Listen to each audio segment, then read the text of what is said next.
in the engine, and that is your crew. We do have a couple safety rules for you. We do ask if everyone could please remain in their seats throughout the entire train tour. Secondly, as we do get pretty close to some brush and some trees a little later on, if you could keep your body with them and train at all times, we would appreciate that as well. Parents, we could please make sure your children stay seated at all times. We appreciate that very much. We have a special birthday girl on board this afternoon. Where is she? Right here! I'd like to wish a happy birthday to 2 years old, yes?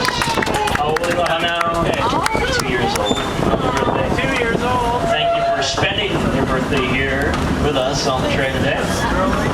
Let's get started this afternoon by taking a look at the Kauai mansion on your left side here. This beautiful home was constructed back in 1935 for Gaylord Wilcox and his family. Wilcox was the owner of the plantation at the time, and at the time of this mansion's construction, it was the largest private home on the island. To give you an idea, this house here is 16,000 square feet under roof, only 3 bedrooms originally. It is a beautiful 2-door style home, it's an English style design.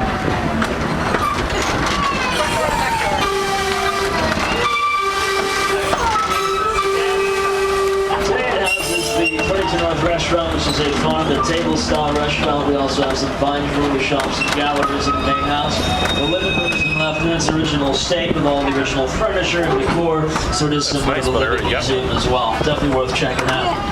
The engine that's pulling us today is our 1948 General Electric diesel. This is a second-generation diesel engine. The passenger cars that we're traveling in have been constructed out of Philippine mahogany wood, and we are traveling on authentic, hand-laid 36-inch narrow-gauge tracks. Off to your left is the first animal pasture that we'll see this afternoon. This one's home to the donkey. Now, the donkeys were the laborers of the plantation days of old, but today, as you can see, they're very much retired, and they prefer grazing on the grass as we pass on by with the train. Speaking of train, this is the train yard coming up on your left side. Parked on the side track is our 2 remaining passenger cars, the Waimea and Wailua. Today we're pulling the Honolulu and Wainiha. Our cars are named after the major rivers on the island.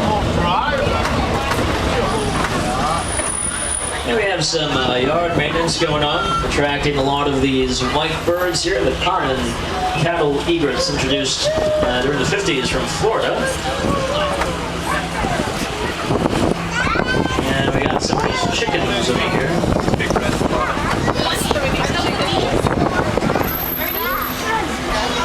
These chickens belong to any of you?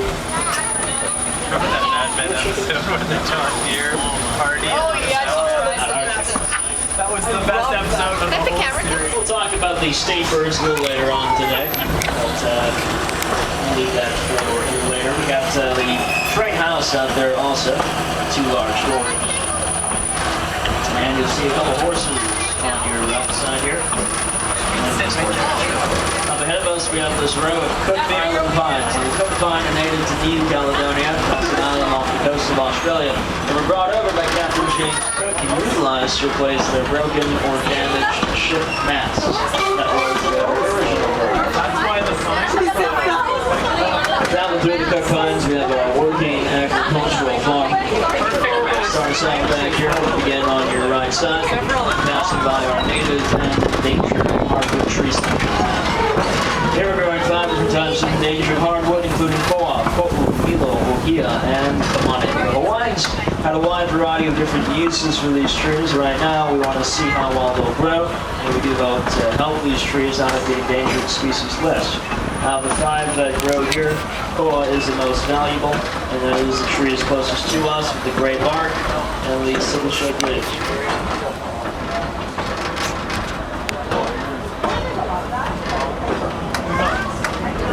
Back to your left, we have our apple bananas. Apple bananas are small but extremely sweet, hence the nickname. Now, an interesting fact about banana trees is that they're not trees. Bananas are the world's largest herbs. The Hawaiians grew roughly 70 different varieties, and they called it maya.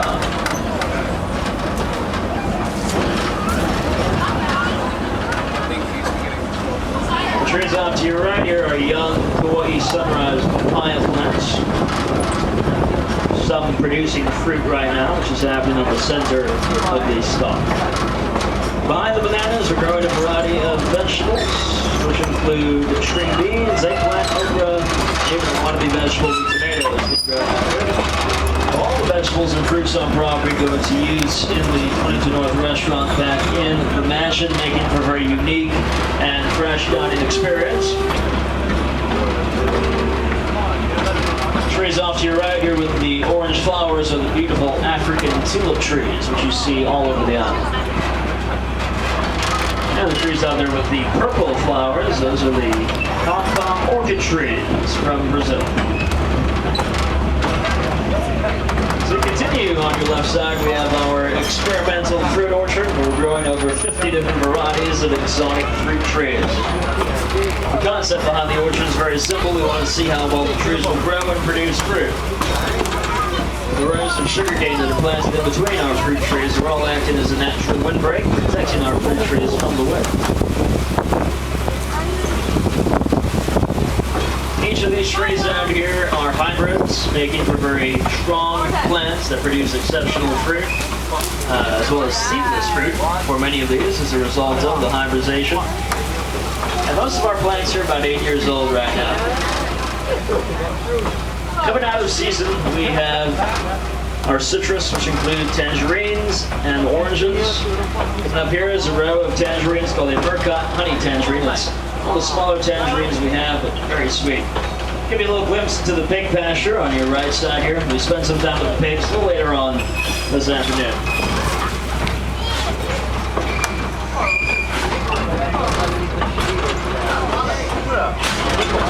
Up their season now would be the avocado. That's a row of avocado here. And we have an exotic from Malaysia finishing up its season. It's called rambutan. If you're familiar with the popular Chinese lychee, this is a relative of. And the rambutan, well, red in color when it's ripe. Its name means hairy thing, which is a physical description of the shell that protects the white flesh on the inside. So crack that shell apart and you get a rather firm version of the lychee. Kind of taste and has a texture similar to a juicy gummy bear. Quite interesting. The row here with the red leaves, or all the new leaves developing, that is a row of cashews. That is where the cashew nut and the cashew fruit comes from.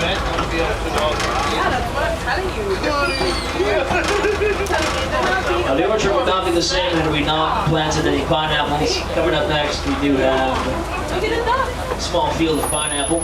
Contrary to popular belief, pineapples have nothing to do with the Hawaiian Islands as far as being native, though at one point in time we had many pineapple plantations throughout the Hawaiian Islands. The plant itself is from South America. A single pineapple plant produces only 2 marketable fruit within its entire life cycle. That fruit typically takes 2 years to mature and be ready for harvest. It takes us anywhere between 5 to 10 minutes to eat a single pineapple, so it really makes you appreciate the fruit. Hold on.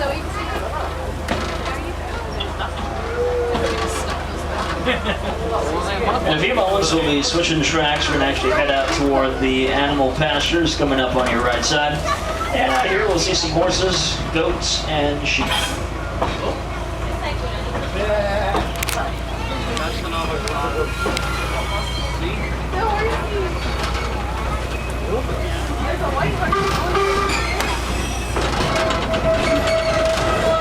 Our white horse out here with brown spots, his name is Geronimo. Geronimo has been blind for many years now. He's also 32 years old.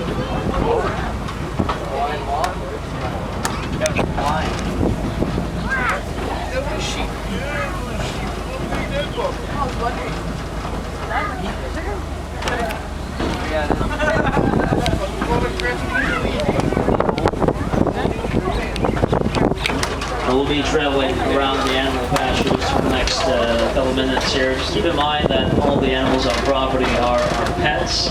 None of these go into use at the luau or the restaurant. All the proteins used in the restaurant come from local vendors on the island.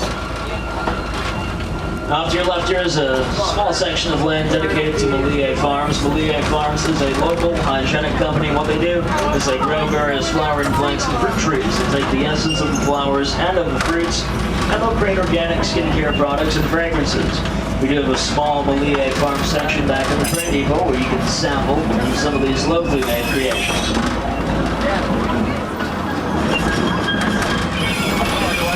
Now, taking a look toward the interior of the island, on your left you'll see the base of a mountain. Most of it's actually shrouded in clouds right now. That mountain is called Kauai. It happens to be one of the wettest spots on the planet, averaging 38 feet of rain annually, which it has for the past 32 years. Its highest annual rainfall is rated at 70 feet. Did you hear that, Peppy? That making it one of the wettest spots on planet Earth.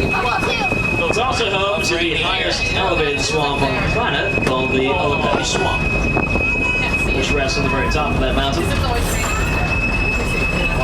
is next to the mountain. That really is hard to believe. Coefficients eat your heart out.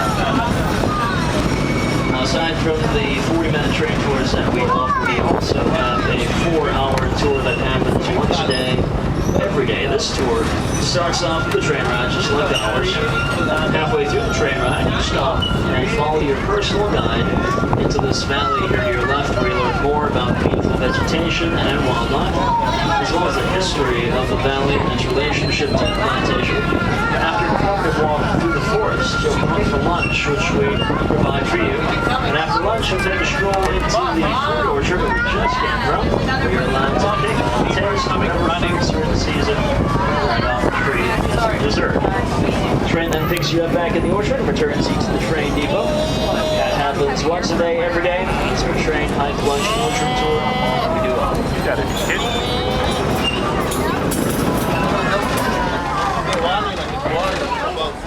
Now you can see some of our goats and our sheep, including our lamb out there. We have some newborn goats also.